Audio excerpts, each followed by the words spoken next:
تو یہ جو جتنے لوگ چلے گئے انگریز ٹیکنالوجی بنا گئے اور کہاں سے کہاں پہنچ گئے، ان کو تویز ہی نہیں ملا میرا خیال ہے کوئی کرانے کے لیے، وہ نکل گئے آگے اور ان کو تویز ہوتے رہے۔ کیا مطلب آپ قوم کو کہاں کھڑا کرنا چاہتے؟ بدگمانیاں، دل سخت ایک دوسرے کے لیے۔ مہربانی کریں ذرا تھوڑا سا واپس آئیں اپنی اصل زندگی میں، جو اسلام نے سکھایا ہے اس پر غور کریں۔ یہ جو غیبت ہوتی ہے نا، چغلی سے بھی دل سخت ہوتے ہیں۔ آپ کا خیال ہوتا ہے میں نے تو کچھ بھی نہیں کیا، کسی کے خلاف تھوڑی سی بات کی ہے، وہ جس کے خلاف آپ نے تھوڑی سی بات کی ہے نا، جس کے سامنے کیا اس کا دل ہو گیا سخت، اس کے دل میں اس کے بارے میں گھٹن پیدا ہو گئی ہے، وہ کبھی نرم نہیں ہوگا۔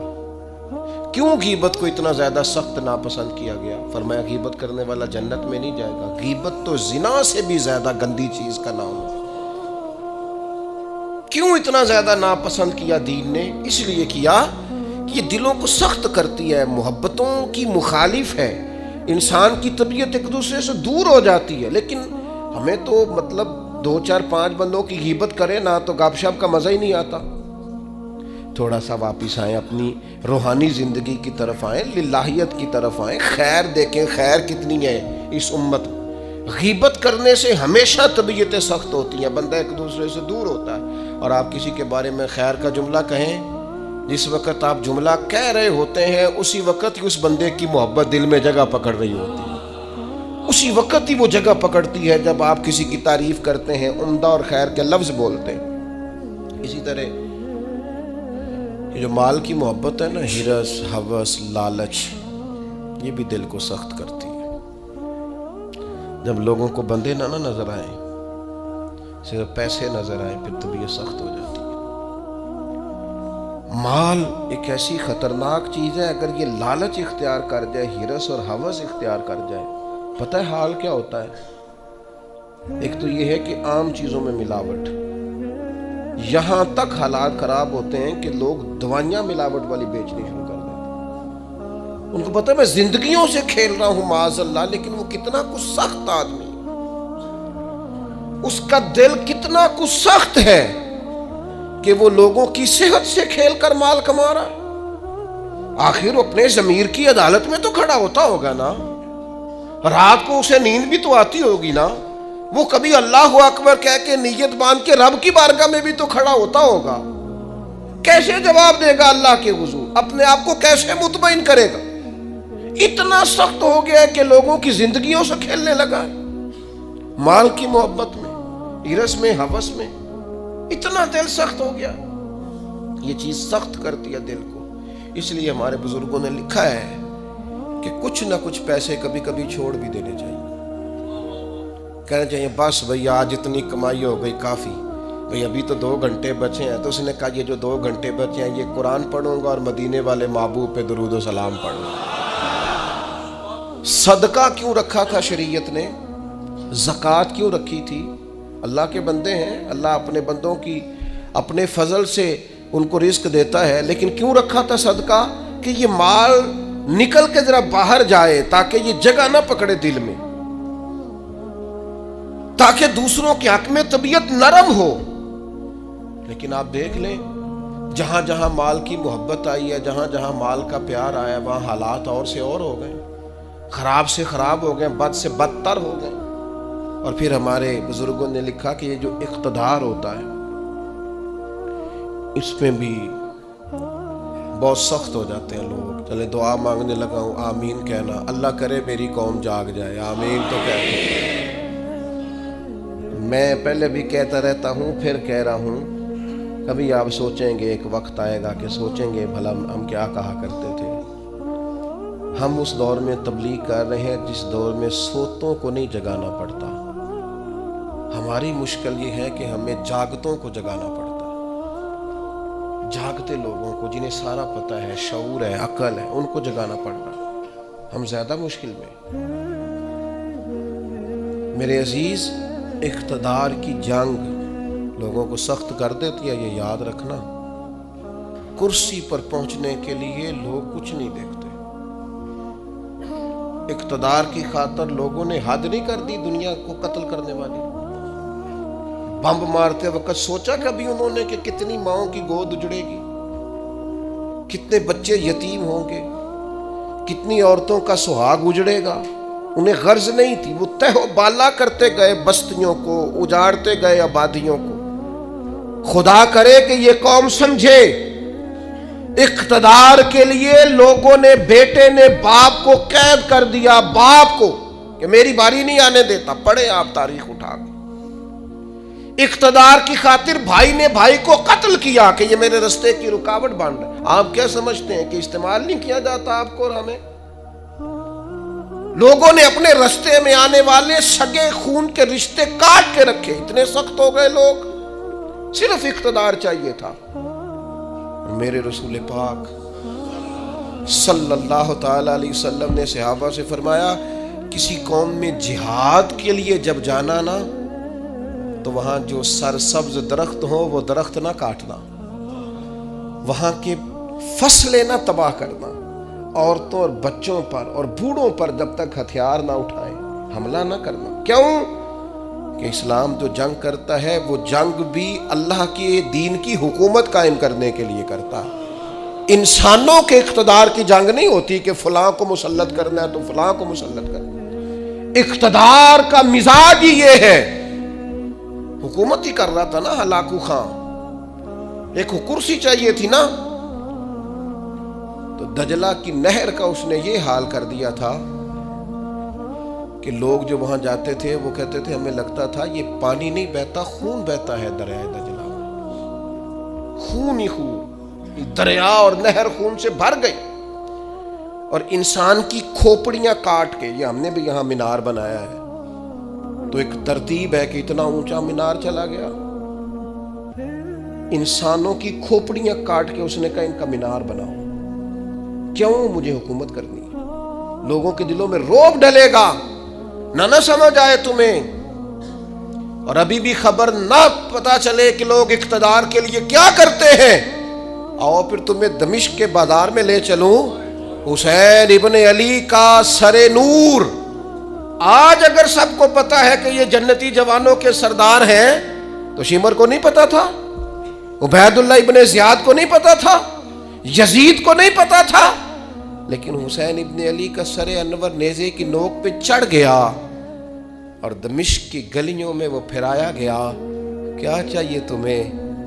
تم نے اولاد رسول ہی ساری شہید کر دی، حضور کے جگر پارے تڑپا دیے، آخر کیا چاہیے تھا؟ تو پلٹ کے دیکھ لو تو جنگ کرسیوں کی نکلی، کسی کو کوفے کی گورنری چاہیے تھی، کسی کو رے کی حکومت چاہیے تھی، کسی کو حمص کا صوبہ چاہیے تھا، کسی کو دمشق کی حکومت چاہیے تھی، کوئی پورا اقتدار چاہتا تھا۔ اقتدار کے اس نشے میں تو رسول اللہ کی اولاد آئے تو لوگ نہیں دیکھتے، تو تیرے میرے بچوں کو دیکھیں گے، ہماری اولادوں کو دیکھیں گے۔ پتہ نہیں کب شعور کی آنکھیں کھولو گے، پتہ نہیں کب سوچو گے، کب سمجھو گے، کس وقت چیزوں پر غور کرو گے۔ اقتدار کی جنگ میں تو وہ لوگ آئے نا جو رسول اللہ کے کندھوں پہ نظر آتے تھے تو لوگ انہیں بھی نیزوں کی نوک پہ کھڑا کر دیتے، اتنے سخت ہو جاتے۔ خدا را مزاج سمجھو، مزاج کیا ہے۔ لیکن وہ ہم پتہ نہیں کس خواب غفلت کا شکار ہے، اللہ جانے کہاں جا کے آنکھ کھلے گی، اللہ جانے کہاں جا کے ہوش آئے گی، کہاں جا کے سمجھ آئے گی۔ خدا را چیزوں کو لیں ضرور، لیکن ان کو اس حد تک لیں جس حد تک وہ ہیں، جس حد تک نہیں ہیں اس حد تک نہ جائیں۔ اتنے جذباتی نہ ہو ان معاملات کے اندر، ایک دوسرے کو سمجھیں، غور کریں۔ اور پھر جس بندے میں بھی تکبر ہوتا ہے وہ سخت دل ہوتا ہے، جس میں بھی ہوتا ہے۔ برادری کا تکبر ہو کہ میں چودھری صاحب ہوتا ہوں وہ بھی ڈاڈا ہے، علاقے کا تعصب ہو اس کے اندر کہ میں فلاں علاقے کا ہوں تو وہ بھی سخت ہے، علم کا تکبر آ جائے وہ بھی سخت ہے۔ اس کو یہ پتا ہو کہ میری بڑی پذیرائی ہے اور مجھے بڑی دنیا جانتی ہے، اور میں بیٹھ جاؤں تو پھر بھی بڑی بات رش ہوتا ہے، اور میں چلوں تو وہاں بھی اللہ ماشاءاللہ خدا معاف کرے تکبر آتا ہے۔ کوئی بھی ایسی چیز جو دماغ پہ سوار ہو جائے وہ متکبر کرتی ہے انسان کو۔ یہ چیزیں اپنے سے جیسے جیسے دور کریں گے ویسے ویسے عاجزی نصیب ہوگی، اور جیسے جیسے عاجزی نصیب ہوگی ویسے ویسے دل نرم ہوگا۔ اور جیسے جیسے دل نرم ہوگا رب کی مخلوق کا پیار بھی آئے گا، رسول اللہ کے دروازے کی گدائی بھی آئے گی۔ اور ایک بات اور ہمارے بزرگوں نے لکھی ہے کہ جو مفادات کی جنگ ہوتی ہے نا، مفادات کی جنگ، وہ بھی دل کو سخت کرتی ہے۔ مفادات کی جنگ، مجھے بتائیے جتنے لوگ کسی مارکیٹ میں کاروبار کر رہے ہوتے ہیں ہمارے ملک میں، سارے مسلمان ہی ہوتے ہیں نا، ہمارے جاننے والے ہی ہوتے ہیں نا، تو معاذ اللہ تعالیٰ ثم معاذ اللہ ایک پر اگر قرض چڑھ جائے، ڈوب جائے، پریشان ہو جائے، تو اس کے دائیں بائیں والے جو خوش ہو رہے ہوتے ہیں کس طرح ہو رہے ہوتے ہیں؟ دل سخت ہو گیا ہے۔ جنگ مفادات کی، اب زیادہ گاہک میری دکان پہ آئے گی۔ مفادات کی جنگ طبیعت کو سخت کرتی ہے۔ جہاں جہاں بھی انسان کا مفاد وابستہ ہوتا ہے، وہاں میں عرب شریف میں تھا تو ایک دوست مسجد نبوی شریف میں ملے اور بڑے درد سے روئے، بڑی تکلیف میں تھے۔ ایک تو بندہ پردیس میں، گھر سے دور، اور پھر اگر آزمائش میں ہو تو پھر شالہ پردیسی کوئی بھی نہ تھی، کاک جنا تو پارے تو تاڑی مار اڑانا باہو چیز تے اگے ہی اڈن آ رہے۔ وہ کہنے لگے ہمارا سپروائزر لاہور کا ہے، پاکستانی ہے، مسلمان ہے، اپنا ہے، اور جس شخص کے پاس ہم کام کرتے ہیں وہ صرف اپنے آپ کو گڈ بک میں رکھنے کے لیے نا ہماری غیبتیں کرتا ہے۔ وہ جب کہتا ہے نا یہ 10-15 لوگ تیرے وفادار نہیں، تو اب جو مالک ہے عربی، اس کی نظر میں وہ بھلا ہو جاتا ہے، کہتا ہے کچھ بھی ایسا نہیں ہے، لیکن یعنی اس کو ضرورت بھی نہیں۔ ہم مزدوری کا کام کرتے ہیں، وہ ظاہر آفیسر ہے ہمارا، اس نے وہ مزدوری نہیں کرنی، وہ کیا کرتا ہے، وہ صرف اس کی گڈ بک میں نا اپنا تھوڑا سا نفع لینے کے لیے وہ سب مزدوروں کے ساتھ زیادتی کرواتا ہے۔ وہ کہتا ہے ایسے لوگ بھی تھے جو بیچارے گھر سے اپنا پلاٹ بیچ کے آئے، لیکن ان کی نظر ہو گئے، واپس جانا پڑا۔ وہ بیچارے صبح تلاش کرنے آئے تھے لیکن مزید اندھیرے میں الجھ گئے، ایک بندے کے مفادات کی جنگ لڑنے کی وجہ سے۔ ہم مفادات کی جنگ لڑتے ہیں، ہماری طبیعتیں سخت ہو جاتی ہیں، ہم پیار نہیں کرتے۔ حالانکہ دنیا میں جس قدر بھی لوگوں نے ترقی کی ہے وہ اس طرح کی ہے کہ ایک دوسرے کا بازو تھاما ہے، سپورٹ کیا ہے، ایک دوسرے کو آگے لے کے چلے۔ ان کا طریقہ ہے کہ وہ کہتے ہیں آؤ ملو، ایک دوسرے کو تھامتے ہیں تاکہ سب کو آگے لے کے چلتے ہیں۔ کیا کیا تھا نبی کریم علیہ السلام نے ہجرت مدینہ کے وقت؟ فرمایا انصار اور مہاجرین ذرا بھائی بھائی بن جاؤ، ذرا ایک دوسرے کو کاروباروں میں شریک کر لو، اپنے گھروں میں رہائش دے لو، اس لیے کہ کھانا پینا رہنا مضبوط ہوگا تو تبلیغی کام آگے چلے گا، دین بھی تبھی تو پھیلے گا۔ لیکن ہمارا مزاج اتنا سخت ہو گیا ہے، طبیعت اتنی سخت ہو، میں نے پہلے بھی ایک دفعہ کہا تھا، پھر کہتا ہوں، میں نے یہ دور دیکھا ہے، یتیم ہو جاتے ہیں نا کسی کے بچے، تو 2-3 مہینے لوگ آ کے پوچھتے ہیں کوئی حکم ہوا ہے تو دسیا جی، پھر 4-5 مہینے گزرتے ہیں، کہتے 4 بھرا نے کام کیوں نہیں کرتے، محنت کرن نہ، نالے کوئی ابا جی تیرے اندر ٹر گیا، بڑا کچھ چھڑ کے گیا ہے۔ لوگوں کی اسی وقت طبیعت سخت ہو جاتی ہے، اور بعض باتیں آپ کو ایسی بھی سننی پڑتی ہیں کہ وہ کلیجہ کاٹ کے لے جاتی ہیں کہ یار یہ تو بات ہی نہیں تھی جو انہوں نے کر دی۔ وہ جی فلانی جگہ فلاں پلاٹ تھا، وہ کدھر گیا؟ وہ سنا ہے فلاں جگہ، اچھا بہت ساری ڈھیر ساری ایسی باتیں دنیا میں عام ہوتی ہیں جن کا سرے سے کوئی وجود ہی نہیں ہوتا، اور کسی کو وہ بات کرنے کی، دیکھیں اگر کسی کے بچے کو پلاٹ بیچتے ہیں تو پلاٹ ابے کا تھا، آپ ڈسکس کس لحاظ سے کر رہے ہیں بھائی؟ آپ کس لحاظ سے کر رہے ہیں؟ تکلیف پہنچائی جاتی، کیوں؟ دل سخت ہے۔ حالانکہ رسول پاک علیہ السلام کی بارگاہ میں حاضر ہو کے ایک شخص نے کہا تھا حضور دل بڑا ڈاڈا ہو گیا، اور صحابہ محسوس کرتے تھے، صحابہ اس بیماری کو سمجھتے تھے، یا رسول اللہ دل سخت ہو گیا، کیا کروں؟ فرمایا کوئی یتیم ملے تو اس کے سر پہ ہاتھ پھیرا کر، اللہ تیرے دل کو نرمی عطا فرمائے۔ یتیموں کے سروں پہ ہاتھ رکھا کر، قلب نرم ہوگا، دل نرم ہو۔ دیکھیں اللہ تعالیٰ نے حضور کو حوصلے کا پہاڑ بنایا ہے۔ نبی پاک علیہ السلام فرماتے ہیں سب سے زیادہ مشکلات مجھ پہ آئی، لیکن جو رقت تھی نا حضور کی طبیعت میں، جو نرمی تھی، وہ اتنی انوکھی تھی۔ حضرت زید بن حارثہ رضی اللہ تعالیٰ عنہ شہید ہو گئے جنگ موتا میں، نبی کریم علیہ السلام ان کے گھر آئے، حضور صبر کا درس دینے والے، 500 کے قریب کم و بیش احادیث و آثار آپ کو ملیں گے صبر کے عنوان پر 100 کے لگ بھگ آیات ملیں گی، حضور صبر کا درس دینے والے۔ لیکن کریم ان کے گھر گئے، ان کی بیٹی سرکار کے سامنے حاضر ہوئی تو بیٹی باپ کی یاد میں رو پڑی۔ حضرت سعد بن عبادہ کہتے میں بھی حاضر تھا، بیٹی روئی تو حضور بھی رو پڑے۔ میں نے عرض کی حضور آپ بھی روتے ہیں، یہ آنسو آپ کے بھی نکل آئے؟ تو حضور فرمانے لگے یہ ایک محبت کرنے والے کے لیے اظہار محبت ہے۔ یہ جو آنسوؤں کا نکل آنا، یہ جو دل کا نہ، بلکہ حضرت سعد بن عبادہ ایک دفعہ بیمار ہو گئے تھے تو نبی کریم ان کو بیماری میں دیکھنے گئے تو ان کو بیمار دیکھ کے حضور رو پڑے۔ یار یہ حالت ہو گئی ہے اس کی، یہ نرم دلی نبی کریم کی، رقت قلبی، حضور کے قلب اطہر پر جو نرمی ہے، سخت نہ ہو، ڈاڈی زندگی نہ گزارو۔ اشداء علی الکفار، کافر کے لیے سخت ہوں گے، رحماء بینہم، آپس میں تو مہربان رہ کے وقت گزارنا ہے۔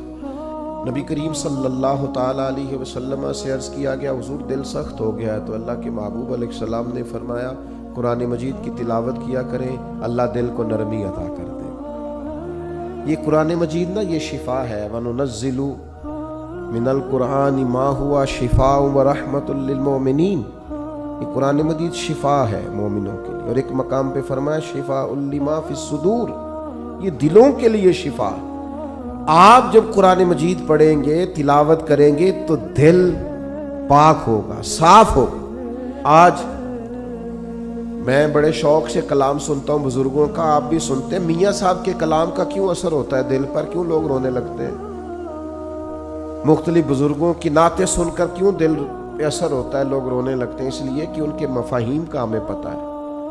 قرآن مجید کی تلاوت سن کر کے دل پر اثر کیوں نہیں ہوتا؟ اس لیے کہ ہم نے ترجمے سے سیکھا ہی نہیں۔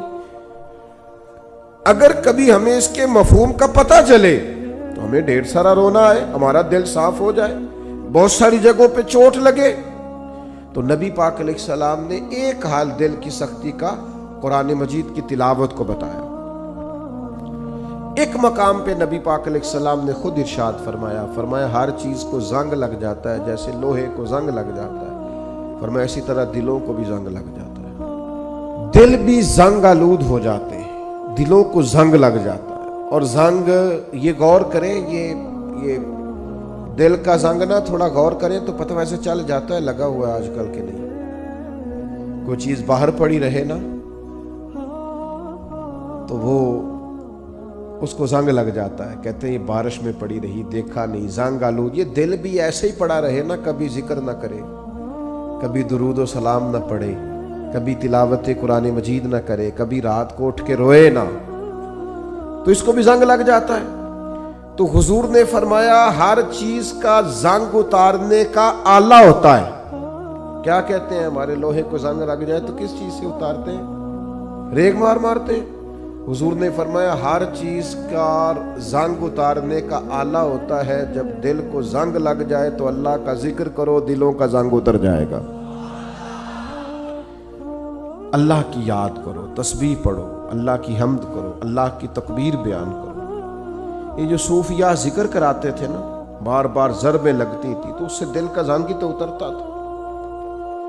اور ایک بات تمام صوفیاء نے لکھی ہے، وہ کہتے ہیں صحبت صالح سے بھی زنگ اترتا ہے۔ اچھے لوگوں کے پاس بیٹھیں تو دلوں کا زنگ اترتا ہے، اور برے لوگوں کے پاس بیٹھیں تو دلوں پہ زنگ چڑھتا ہے۔ آپ برے لوگوں کی صحبت میں بیٹھیں، معاذ اللہ جو دنیا دار ہیں، جو آپ کو کہیں گے چھوڑو یار تو کس چکر میں پڑ گئے، دنیا بڑی میٹھی ہے اور یہی دنیا میں ہی سارے ذائقے ہیں، آپ ایسے لوگوں کی طرف جائیں تو آپ محسوس کریں گے دل زنگ آلود ہو گیا۔ چنگیاں دے لڑ لگی ساں میری چولی چ پھل پئے، پیڑیاں نال میں رل گئی تے میرے اگلے بھی ڈول گئے۔ تو یہ بری صحبت جو ہوتی ہے یہ نقصان دیتی ہے۔ تو یہ کچھ علاج ہیں، یہ کریں، اس سے دل کا زنگ دور ہوگا۔